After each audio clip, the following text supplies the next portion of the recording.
iman. Ujian dapat melupakan, dapat menidurkan kesadaran dirinya. Ujian akan merubah diri bila tak tahan lagi melihat sang pribadi menjadikan tinggi hati.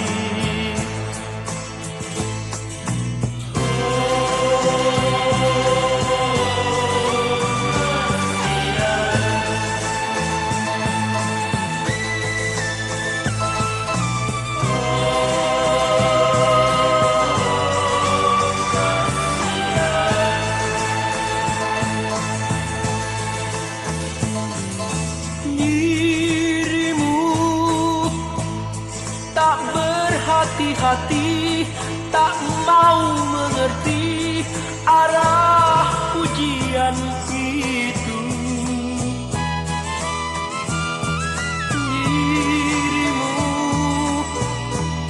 terlalu tergesa untuk menerima tanpa pikir akhirnya. Dirimu